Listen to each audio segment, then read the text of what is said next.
ఈ కాలంలో ఒక హీరోయిన్ అవ్వాలంటే లేదా ఒక మంచి గుర్తింపు ఉన్న పాత్ర దొరకాలి అన్నా కూడా చాలా కష్టంతో కూడుకున్న పని. అంతా కలిసి వచ్చినా కూడా అవకాశం దొరికినా కూడా అది హిట్ అవుతుందో కూడా తెలియదు.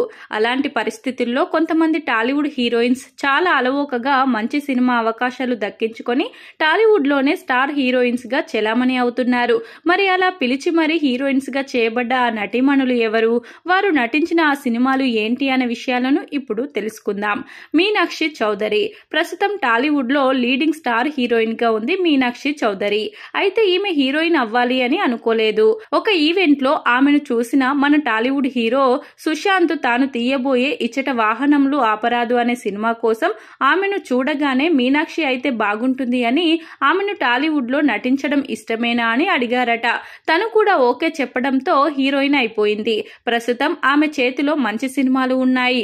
ఇక Rashmika Mandanna national crush Rashmika entry కూడా చాలా గమ్మత్తుగా సాగింది.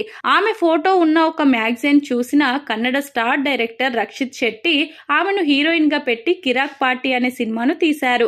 ఆ సినిమా హిట్ అవ్వడం, ఆ తర్వాత తెలుగు చిత్ర పరిశ్రమకు రావడం, ప్రస్తుతం పాన్ ఇండియా హీరోయిన్ గా ఆమె దుమ్ము దులపడం అన్ని చాలా ఈజీగా జరిగిపోయాయి. ఇక సాక్షి విద్య ఇన్స్టాగ్రామ్ లోకి కేవలం రీల్స్ మాత్రమే చేసుకునే సాక్షి విద్య ఏకంగా టాలీవుడ్ లో హీరోయిన్ అయిపోయింది.